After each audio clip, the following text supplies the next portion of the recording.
Nicolas Dupont-Aignan en tant que député non inscrit. Madame la Présidente, Monsieur le Ministre, mes chers collègues, je veux tout d'abord rendre hommage à l'incroyable courage de ces infirmiers, aides-soignants, médecins, mais aussi pompiers et militaires qui ont sacrifié leur situation personnelle et accepté d'être les boucs émissaires faciles d'une propagande mensongère pour tout simplement avoir refusé de devenir des cobayes. Loin d'être hostiles à la science, comme ils ont été salis, ils ont au contraire conservé leur liberté de penser, leur sens critique et leur esprit scientifique. Ils n'ont jamais été hostiles au vaccin par principe, mais à ce vaccin ARN. L'humiliation suprême aura été de nier leur existence professionnelle en les suspendant pour en faire des citoyens fantômes. N'étant pas licenciés, ils ne pouvaient prétendre ni aux indemnités chômage, ni au RSA. Certains, ne l'oublions jamais, se donnèrent la mort.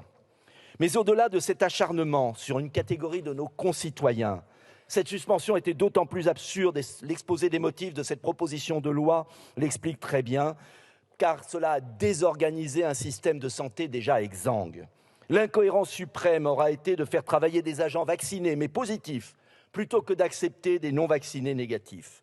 Alors que la plupart des pays d'Europe sont très vite revenus sur cette suspension, votre gouvernement a préféré s'arc-bouter plutôt que de reconnaître sa faute. La suspension prolongée des soignants non vaccinés n'est que la partie visible de l'iceberg, des mensonges, de la propagande, de la manipulation d'Emmanuel Macron et de ses ministres successifs pendant la crise du Covid. Mensonges d'abord sur l'efficacité du vaccin Covid sur la transmission du virus. On se souvient du discours présidentiel de juillet 2021, selon lequel un vacciné divisait par 12 son pouvoir de contamination. Et pourtant, dès 2021, la Haute Autorité de Santé, la FDA américaine, le New England Journal of Medicine, le professeur Delfrécy, président du Conseil scientifique, des études israéliennes remettaient en cause l'efficacité du vaccin sur la transmission du virus. Le 10 octobre 2022, le coup de grâce était donné sur la propagande par Janine Small, chargée de communication de Pfizer, qui admettait devant le Parlement européen que l'efficacité du vaccin sur la transmission n'avait jamais été évaluée avant sa mise sur le marché. On pouvait se vacciner alors pour soi, mais pas pour les autres. L'obligation vaccinale pour les soignants n'avait donc plus aucune justification scientifique. Mensonge ensuite sur la soi-disant inefficacité des solutions alternatives à la vaccination pour rendre obligatoire la vaccination Covid. Aujourd'hui, de très nombreuses études révèlent qu'un médicament comme l'ivermectine, cet antiparasitaire utilisé dans de nombreux pays à travers le monde et notamment en Inde, a des résultats très efficaces. Tout récemment, l'étude clinique en double aveugle de l'entreprise montpelliéraine Medincell révèle une réduction de 72% des infections Covid supérieure au vaccin ARN. Des dizaines d'autres études internationales que vous pouvez retrouver si vous avez le courage de les lire sur le site c19ivm.org confirment cette efficacité, mais ça, vous ne voulez pas le voir.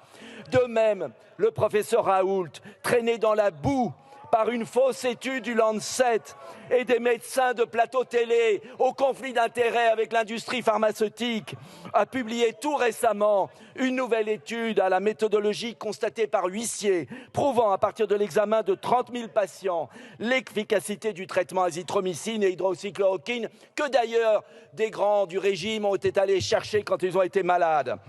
Troisième mensonge, enfin, sur les effets secondaires des vaccins Covid-19. Le ministre fédéral allemand de la Santé, c'est pas moi, c'est l'homologue du ministre, a reconnu le 12 mars 2023, dans une grande émission télévisée allemande, qu'il avait eu tort de sous-estimer les effets secondaires graves des vaccins ARN et qu'il estime, le ministre de la Santé allemand, à une injection sur 10 000, ce qui est considérable. Je vous invite à regarder cette vidéo.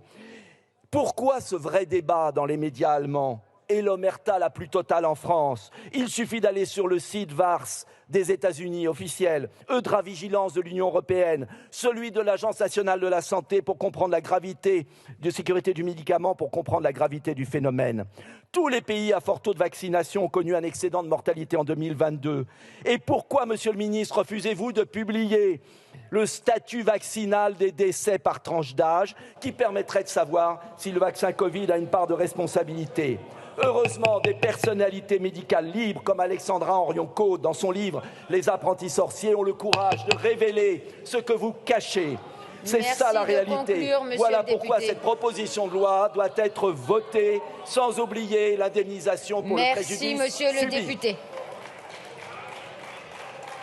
La discussion générale est close. Monsieur le ministre, vous avez demandé la parole.